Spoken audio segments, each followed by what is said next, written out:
Buen día, hermanos, que el Señor les bendiga. Buenos días, bienvenidos, bienvenidos todos, ¿ah? Bienvenidos todos, un abrazo para cada uno de ustedes.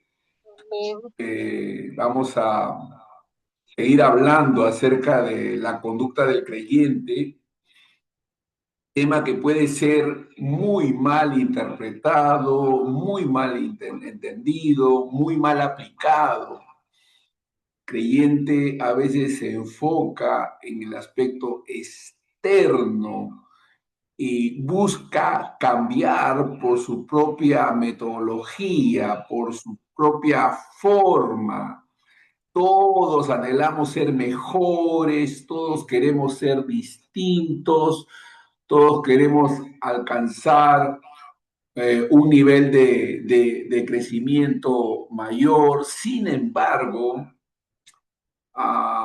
no sucede, no esperemos que suceda de manera automática. Dios, nuestro Señor, nos ha indicado la forma de cómo nosotros podemos cambiar, ser transformados. Transformados en el aspecto práctico, en el aspecto vital, en la parte del conductual. O sea, esa transformación no se da de manera automática como algunos suelen pensar. No sucede porque me propongo cambiar, ser distinto, no. La transformación bíblica es una transformación de adentro hacia afuera, de adentro hacia afuera. Y esta transformación no se puede dar de manera automática, no se da así. Y nosotros vamos a manifestar una conducta distinta, un carácter diferente en la medida en que aprendamos que el hacer es el resultado del saber. El hacer es el resultado del saber. Pero ¿qué cosas debemos saber? Esto es importante y fundamental. Hace unos días, les cuento para ustedes, mis alumnos, estuve en una reunión pastoral. En esta reunión pastoral estaba un hermano pastor emergente. Le digo emergente porque es un hermano pastor nuevo en el pastorado, nuevo en su manera de asumir el ministerio, sin experiencia, sin comprensión de algunas cosas. ¿Y cómo sabemos esto? Por su forma de hablar. Él, que estaba conversando con otro pastor, le contaba una experiencia, una situación que había vivido. Él contaba que había cuadrado mal su carro, vino el de serenazgo y le puso, le puso un cepo y se llevó su carro con la policía. En fin, tuvo unas dificultades, pero él dice que miró muy bien al serenazgo que, que le había hecho ese tipo de sanción.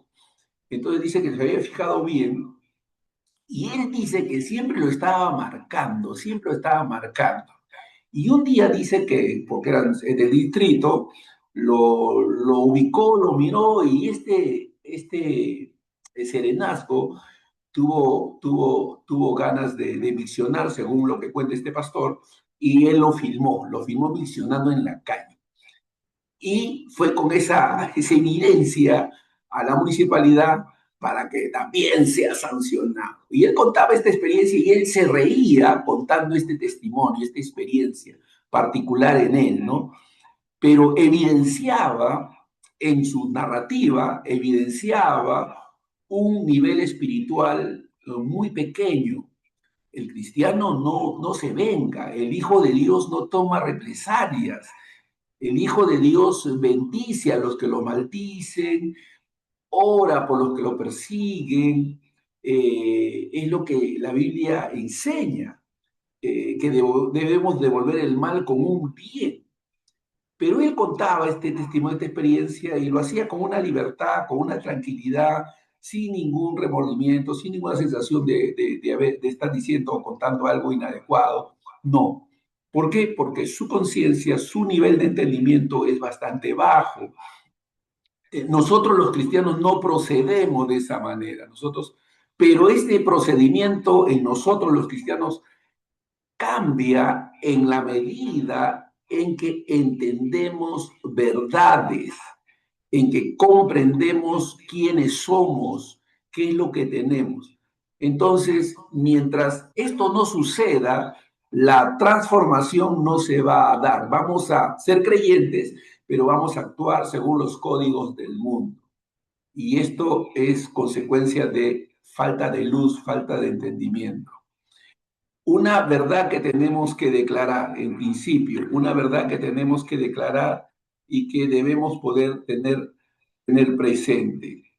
En primer lugar, tenemos que saber, déjeme decirlo bien para que podamos captar este principio, tenemos que saber que el saber transforma el hacer. Déjenme repetir eso. Tenemos que saber, tenemos que saber que el saber transforma el hacer, transforma el hacer.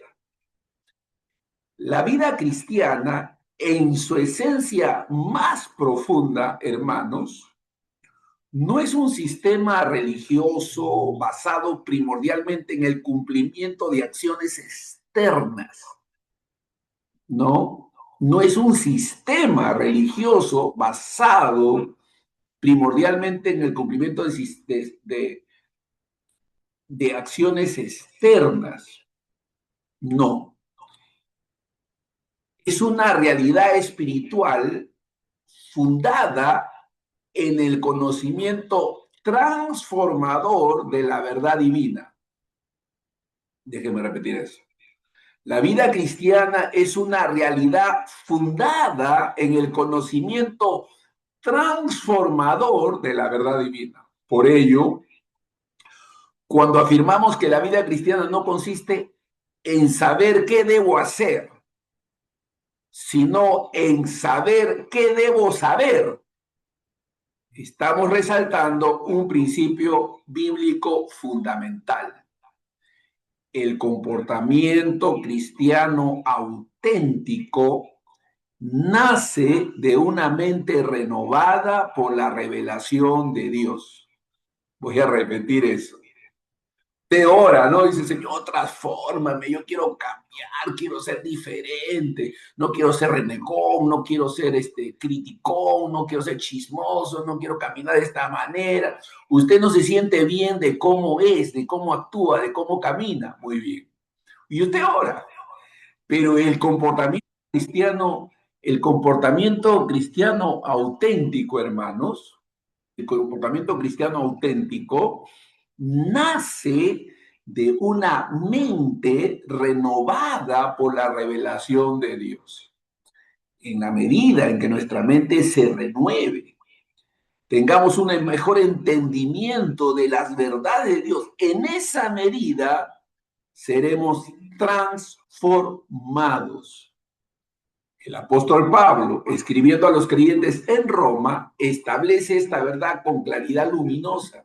Por eso muchos creyentes, después de años de ser creyentes, no manifiestan ningún cambio.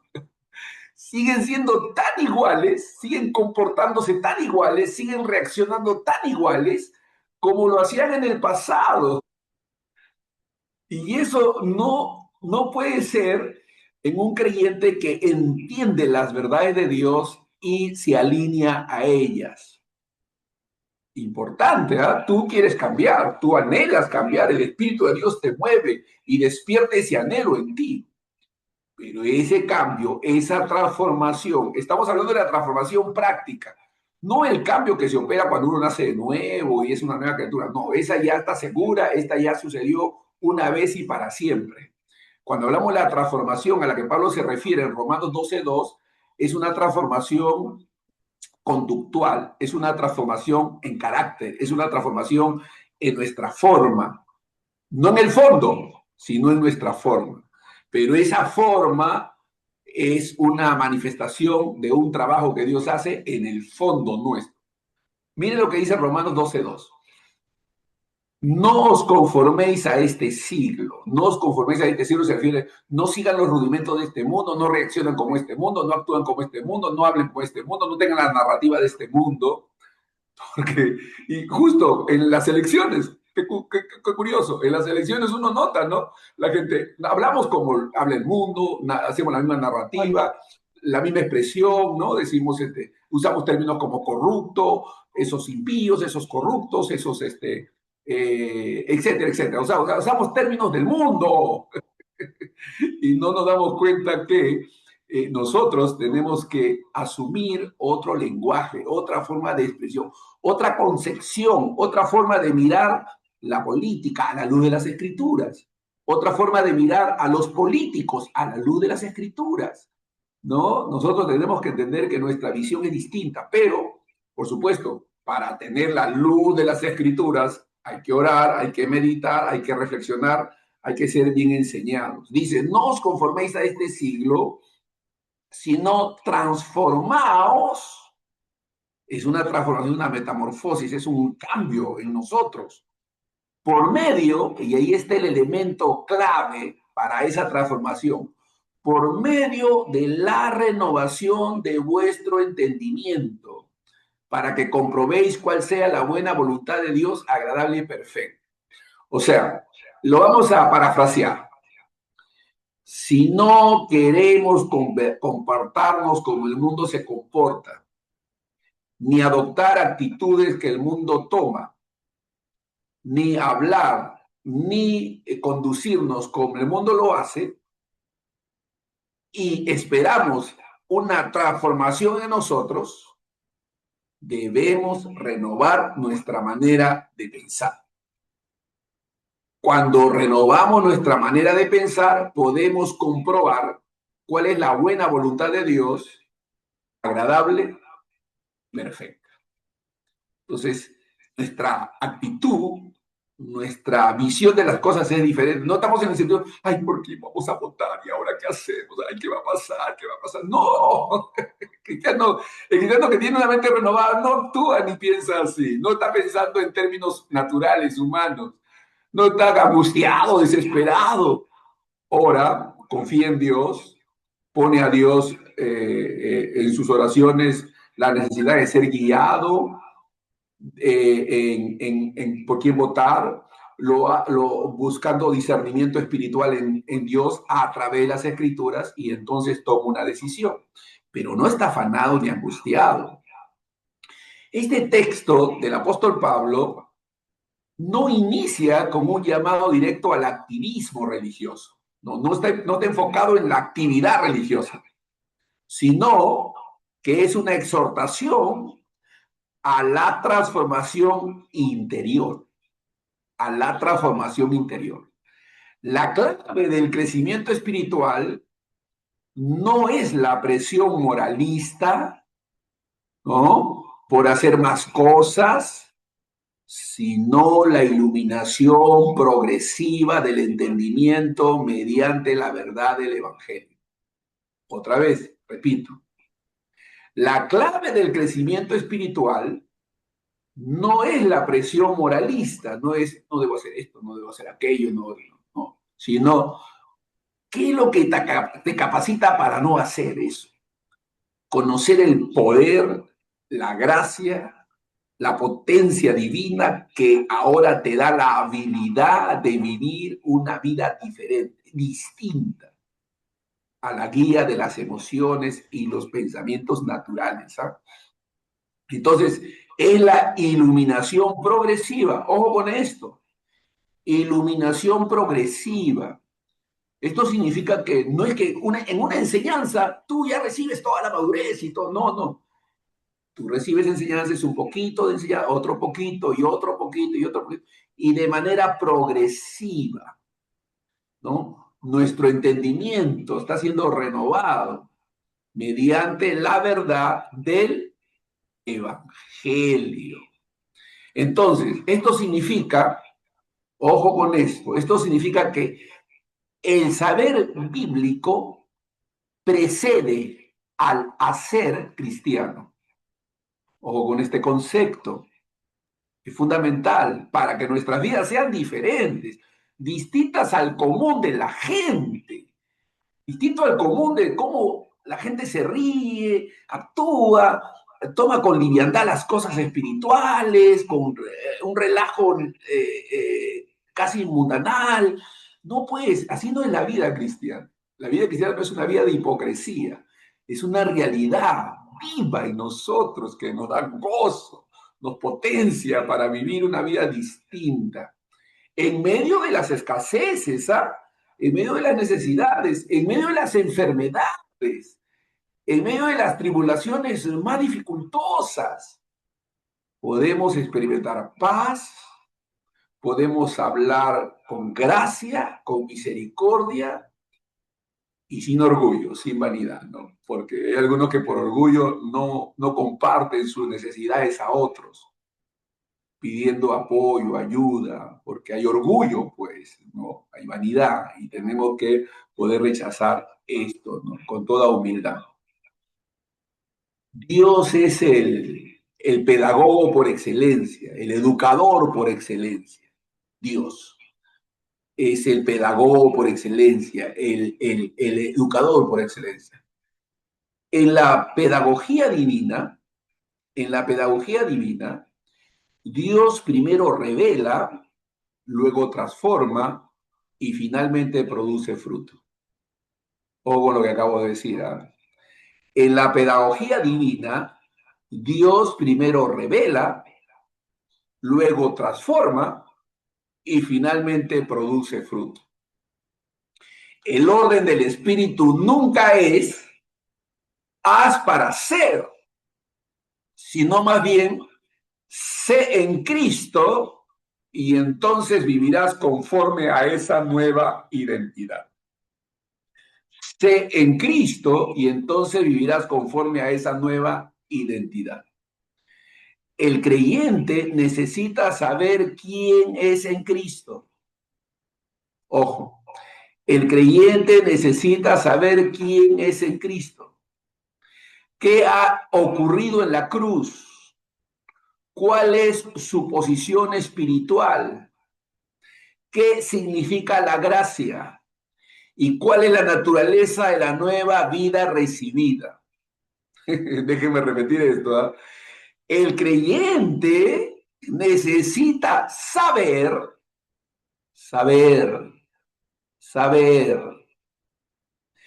qué ha ocurrido en la cruz. Para ser salvo, solo necesitas creer. Para crecer en la gracia de Dios, necesitas saber. Déjenme repetir esto. Para experimentar salvación, para ser salvos, lo único que necesitamos es creer.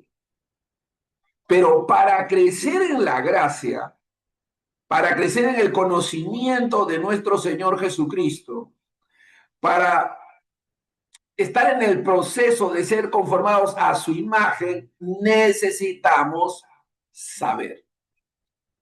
Pero no saber cualquier cosa. No saber quién va a ser el anticristo, no saber cuándo va a venir el Señor, eso no nos corresponde saber. Hay mucha gente queriendo saber eso, ¿no?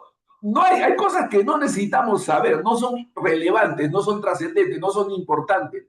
¿Qué cosas necesitamos saber?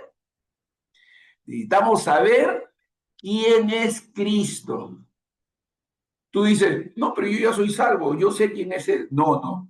Tú lo has recibido como Salvador, tú lo has conocido como el Redentor, pero necesitas saber quién es Él, por qué es el Redentor, por qué Él es el Salvador. ¿Quién es Cristo? ¿Qué ha ocurrido en la cruz? Tienes que buscar conocimiento de qué ha ocurrido en la cruz cuando Él dijo consumado es. ¿Cuál es la posición espiritual que Cristo tiene y que nosotros tenemos en Él? ¿Qué significa la gracia? ¿qué significa la gracia? ¿Y cuál es la naturaleza de la nueva vida recibida? ¿Cuál es la naturaleza de la nueva vida recibida? Sin estos conocimientos, tú no vas a vivir tu vida social, paternal, maternal, de hijo, de hija, como un hijo de Dios. No, no vas a poder. Vas a querer, pero no vas a poder. El poder viene por la renovación de qué? De nuestro entendimiento, por entender estas verdades. Es decir, este conocimiento del que estamos hablando no es meramente intelectual, sino espiritual y experiencial. Experiencial. Es decir, es algo que te toca, que te da una experiencia interna, gloriosa. Es una comprensión iluminada por el Espíritu Santo que afecta la voluntad, las emociones y las decisiones. Es una comprensión iluminada por el Espíritu Santo que afecta la voluntad, las emociones y las decisiones. Estas son verdades fundamentales. Cuando el creyente ignora estas verdades, intenta vivir la vida cristiana desde el esfuerzo humano. Por eso es que se cansa. Por eso es que dice, ya no tengo más paciencia, ya no aguanto más. Porque todo lo hace con su propia energía, con su propia capacidad. Pero cuando estas verdades las conoce profundamente, el hacer fluye como resultado natural de una identidad comprendida y abrazada. Amén. Cuando estas verdades son conocidas, aprehendidas, recepcionadas en nuestro interior, el hacer, o sea, el aspecto conductual, de carácter, fluye como resultado natural de una identidad comprendida y abrazada. Entonces, la renovación de nuestra mente, de nuestro entendimiento, es el fundamento de la transformación. Voy a repetir eso. La renovación de nuestro entendimiento es el fundamento de la transformación. Alabado sea Dios. Romanos 12:2, Romanos 12:2 presenta la mente como el terreno donde comienza la verdadera transformación. Romanos 12:2 presenta la mente como el terreno donde comienza la verdadera transformación. El término bíblico renovación implica un proceso continuo de cambio interno producido por la verdad divina. ¡Wow! Aleluya. Quiere decir que la palabra renovación no significa que hoy y ya todo terminó. No, hoy y sigue, y sigue, y sigue, y sigue. Es un proceso continuo. Es una renovación, es algo continuo, es un proceso de cambio interno producido por la verdad divina. Tú y otros se van dando cuenta de que realmente hay algo diferente en nosotros. Esto significa que la santidad práctica no es el fruto del miedo ni de la presión externa. Esos mensajes de cuidado, hermano, y vas a ver, ahí te va a pasar. No es el fruto del miedo ni de la presión externa, sino del conocimiento renovado de Dios y de su voluntad. Es un conocimiento renovado de cómo entiendes y conoces a Dios, y cómo comprendes y entiendes su voluntad. El creyente no cambia primero su conducta para luego cambiar su manera de pensar. No, el creyente no cambia primero su conducta para luego cambiar su manera de pensar, no. Cambia su manera de pensar en Cristo y entonces su conducta es transformada. Repito, cambia su manera de pensar en Cristo y entonces su conducta es transformada. Así que el saber espiritual produce discernimiento y el discernimiento produce decisiones correctas. Y las decisiones correctas producen una vida que glorifica a Dios. Si no, tú vas a seguir pensando y hablando como lo hace el mundo. Yo conozco creyentes que siguen, por ejemplo, la narrativa de este periodista conocido César Hildebrand, por ejemplo. Yo conozco creyentes que siguen la narrativa de este personaje. Por ejemplo, ese hombre tiene una comprensión natural de las cosas, está limitado, está ciego, pero creyentes adoptan esa narrativa y la repiten. Por ejemplo, solamente un ejemplo, pero así como él, hay otros a quienes siguen y repiten sus términos, sus narrativas. ¿Por qué? Porque no conocen, no examinan las cosas a la luz de las escrituras, no a la luz del comentario político que tal o cual hizo, no, no a la luz del comentario periodístico y de las noticias, no, no, no, a la luz de las escrituras. Es diferente, es distinto tu narrativa, tu lenguaje, tu forma de mirar y examinar es distinto, es diferente. Así que el hacer es una consecuencia natural del saber espiritual. Voy a repetirlo. El hacer es una consecuencia natural del saber espiritual.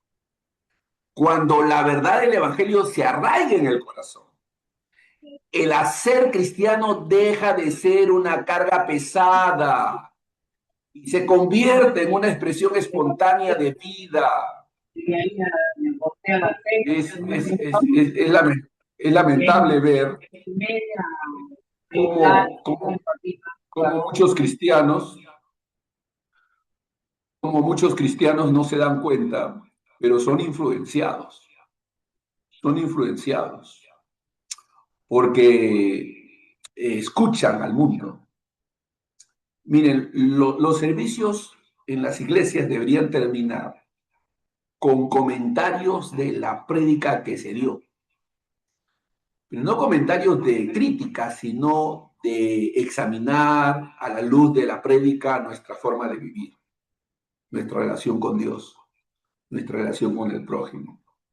Pero no, nos quedamos con cosas del mundo.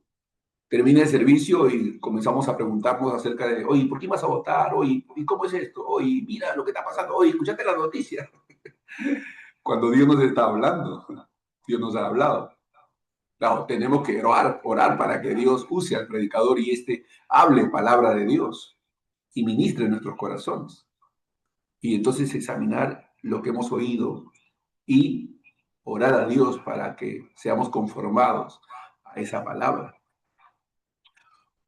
Cuando la verdad del Evangelio se arraiga en el corazón, se arraiga, no de oídas te había oído, no, de oídas te había oído. Hay gente que va a los prédicas, las enseñanzas, y de oídas oye, de oídas oye. No.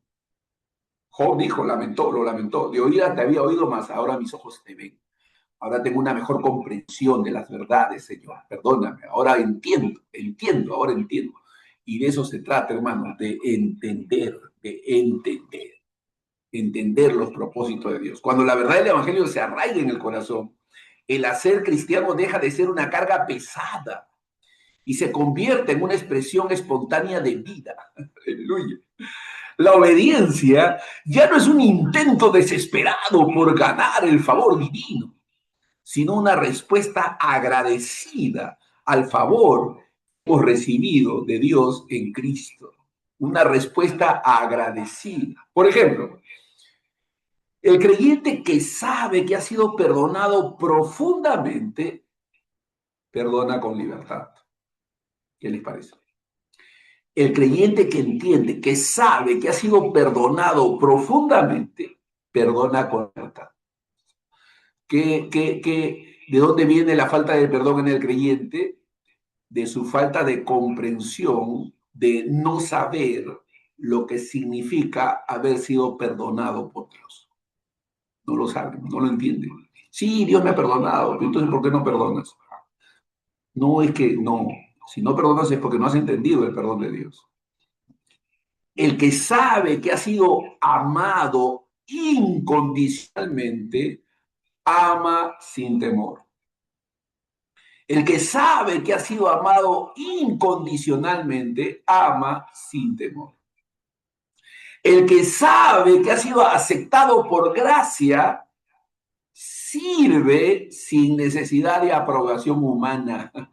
Amén. El que sabe que ha sido aceptado por gracia, sirve sin necesidad de aprobación humana. De este modo, la conducta cristiana auténtica no es artificial ni forzada. Es el fruto natural de una mente renovada y de un corazón iluminado por la verdad. Aleluya. Voy a repetir. De este modo, la conducta cristiana auténtica no es artificial ni forzada. Es el fruto natural de una mente renovada y de un corazón iluminado por la verdad. La vida cristiana, hermanos, es una experiencia de conocimiento progresivo. Voy a repetir eso. La vida cristiana es una experiencia de conocimiento progresivo. Por supuesto, ya hemos aclarado, no de cualquier conocimiento. No estar preguntándonos por cosas que no son fundamentales ni trascendentales, sino de verdades claves. La Escritura presenta la vida espiritual como un crecimiento continuo en el conocimiento de Dios. Pedro exhorta en 2 de Pedro 3:18. Antes bien, creced en la gracia y el conocimiento de nuestro Señor y Salvador Jesucristo. Esa palabra crecer indica progresión. Progresión, algo progresivo, crecer. Debemos crecer en la gracia y en el conocimiento de nuestro Señor y Salvador Jesucristo. Esto confirma que la madurez cristiana no depende simplemente de actividades religiosas. Esto confirma que la madurez cristiana no depende simplemente de actividades religiosas, sino del desarrollo progresivo en la comprensión del Evangelio, sino del desarrollo progresivo en la comprensión del Evangelio. A medida que el creyente conoce más profundamente la obra de Cristo, su vida práctica se ordena con mayor claridad y estabilidad. Por ello, el énfasis bíblico no está en una lista interminable de deberes, sino en una revelación cada vez más amplia de la verdad redentora. Me sorprendo cuando hermano dice, ay pastor, usted es bien paciente, no me conoce. El hombre natural es impaciente, hermanos. El hombre natural se desespera, se inquieta, se angustia. Ese es el hombre natural. Pero la gracia de Dios nos potencia para andar en paciencia, en amor, en perdón, en gracia. Es el amor de Dios, el poder, pero es el conocimiento de la verdad, es entender quiénes somos y por qué estamos aquí. El hacer cristiano correcto es el fruto inevitable del saber cristiano verdadero. El hacer cristiano correcto es el fruto inevitable del saber cristiano verdadero. Romanos 12:2 nos recuerda que Dios transforma la vida comenzando por la mente. Cuando el creyente comprende quién es en Cristo y cuál es la voluntad perfecta de Dios, su conducta deja de ser una lucha constante y se convierte en una manifestación natural de la vida nueva. Así, la vida cristiana madura no es una vida obsesionada con reglas externas, sino una vida guiada por la verdad interior. No es primero hacer para conocer, sino conocer para vivir y hacer. Y es en ese conocimiento transformador que el creyente experimenta la libertad, la estabilidad y el gozo de caminar en la voluntad buena, agradable y perfecta de Dios. Hay que recordar que la vida cristiana está fundada en la identidad revelada. La vida cristiana está fundada en la identidad revelada. Es decir, la vida cristiana auténtica no comienza en el terreno de las acciones visibles, sino en la esfera invisible del conocimiento espiritual. Muchos creyentes, movidos por un sincero deseo de agradar a Dios, inician su caminar preguntándose constantemente, ¿qué debo hacer ahora? Sin embargo, la Escritura nos conduce a una pregunta aún más esencial y transformadora. ¿Qué debo saber ahora acerca de quién soy en Cristo? Este cambio de enfoque no es una simple o un simple matiz teológico, sino una revelación espiritual. El Evangelio no se presenta primero como un código de conducta, sino como una revelación gloriosa de la obra consumada de Cristo y de la nueva posición del creyente en él. Por eso, el cristianismo bíblico no es primordialmente una religión del esfuerzo humano, sino una vida de comprensión progresiva de la gracia divina. Tenemos que entender que Dios ha puesto la primacía en el conocimiento espiritual. Dios ha puesto la primacía en el conocimiento espiritual. En el orden divino, el conocimiento precede a la conducta. Dios no nos llama a vivir de cierta manera sin antes mostrarnos quiénes hemos sido hechos por su gracia. Este principio puede observarse en la estructura misma de las epístolas paulinas. Primero se expone la doctrina de la redención, la justificación y la unión con Cristo. Luego se derivan las exhortaciones prácticas. Fíjense, las exhortaciones prácticas son derivadas del entendimiento que tenemos de qué es la redención, qué es la justificación y qué significa estar unidos a Cristo. El apóstol Pablo insiste en esta lógica cuando exhorta, vestíos del nuevo hombre, creado según Dios en la justicia y la santidad de la verdad, dice en Efesios 4:24. El mandato de vestirse no es un intento de producir algo inexistente, sino una invitación a manifestar externamente una realidad que ya ha sido implantada internamente. Así el creyente no camina hacia la santidad desde la ignorancia, sino desde la iluminación espiritual. La mente renovada por la verdad del Evangelio se convierte en el canal por el cual la gracia transforma la conducta. La santificación, entonces, no es el resultado de una presión externa constante, sino la consecuencia natural de una identidad correctamente comprendida. Nuestra identidad en Cristo, fundamento de la vida cristiana. Nuestra identidad en Cristo es el fundamento de la vida cristiana. El Nuevo Testamento presenta al creyente como alguien que ha sido trasladado a una nueva esfera de existencia. Ya no es definido por su pasado, ni por sus fracasos, ni por sus limitaciones naturales, sino por su unión vital con Cristo.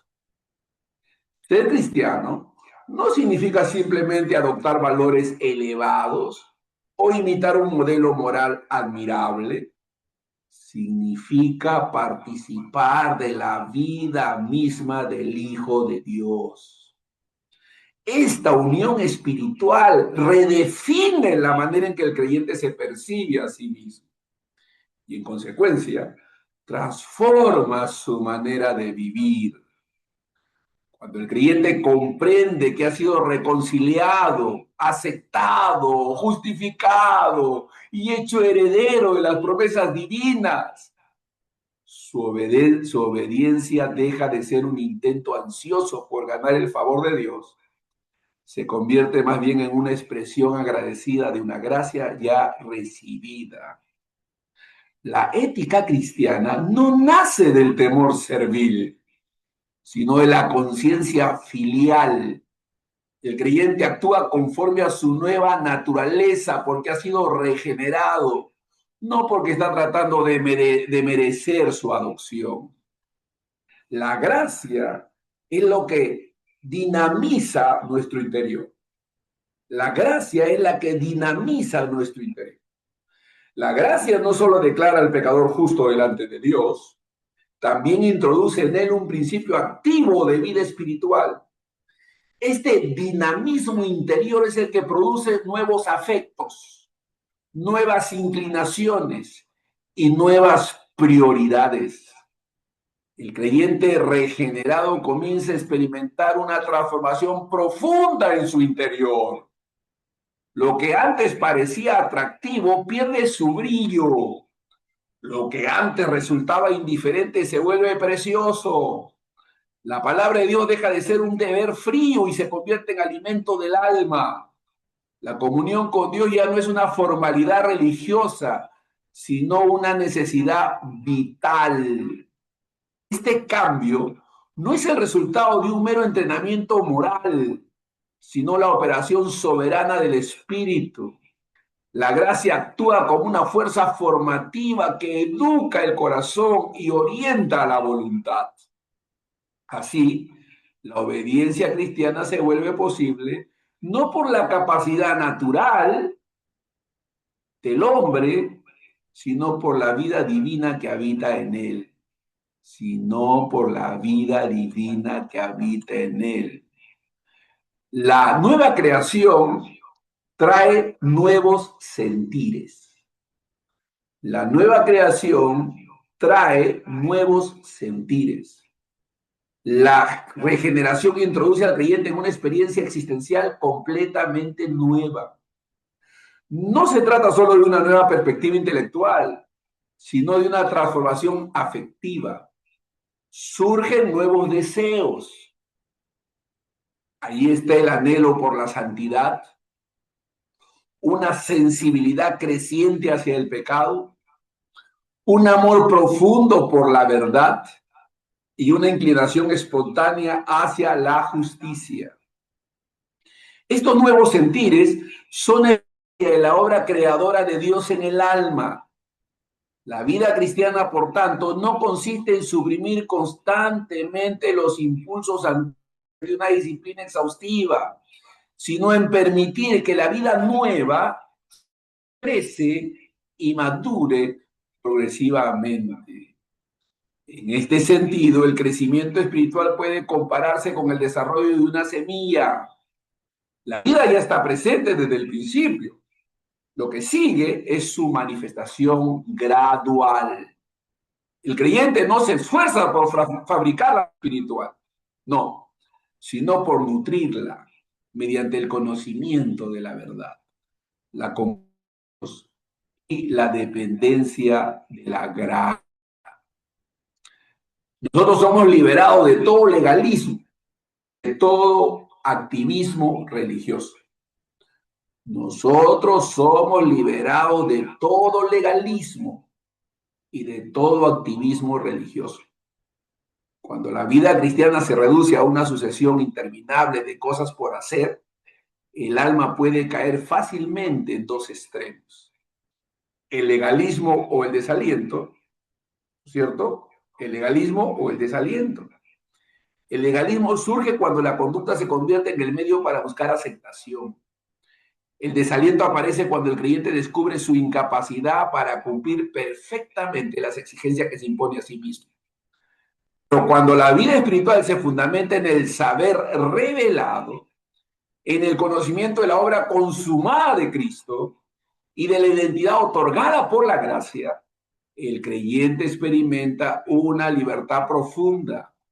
Esta libertad no conduce a la pasividad ni al descuido moral, sino a una más genuina, motivada por el amor y la gratitud. La comprensión de la gracia rompe las cadenas de la autojustificación y libera al creyente para vivir en la plenitud de la vida nueva. La santidad deja de ser una carga pesada y se transforma en una expresión natural de la comunión con Dios. Entonces, eso significa que necesitamos una renovación constante de la mente. Una renovación constante de la mente. No hay ningún creyente vivo en este tiempo, en este momento, que no necesite estar siendo renovado en su mente. Por más conocimiento que tengamos de Dios, por más madurez que hayamos alcanzado, por un buen entendimiento que ya tengamos de algunas cosas, todavía necesitamos, mientras estemos en esta tierra, que nuestra mente se siga renovando. Amén. El saber en el Señor nunca termina. Siempre hay más por aprender en Él. El proceso de madurez cristiana implica una renovación del entendimiento. El creyente necesita recordar, reaprender y reafirmar constantemente las verdades del Evangelio. La mente humana, influenciada por patrones antiguos de pensamiento, tiende a regresar a esquemas de mérito, culpa o autosuficiencia. Por eso, la Escritura exhorta a ser transformados por la renovación de la mente.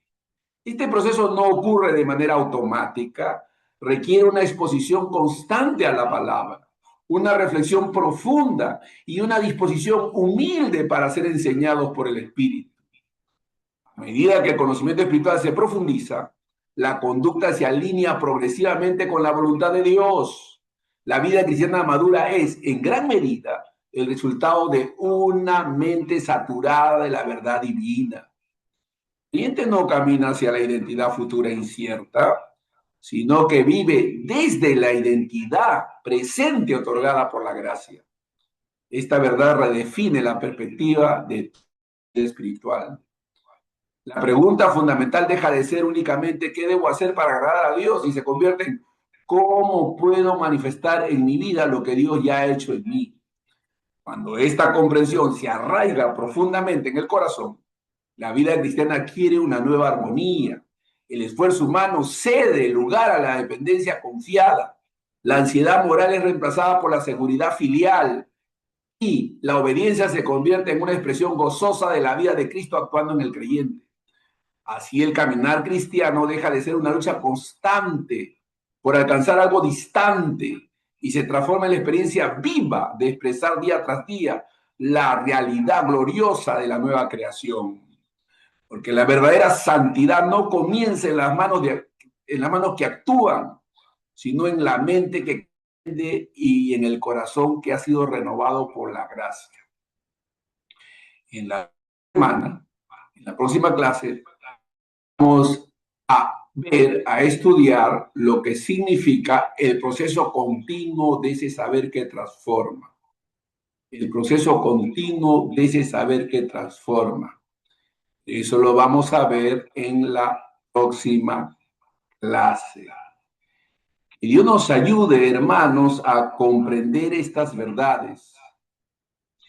Quiere comentar algo, compartir, lo puede hacer con libertad para seguir edificándonos aquí entre nosotros conversando. Que Dios nos siga bendiciendo. Amén.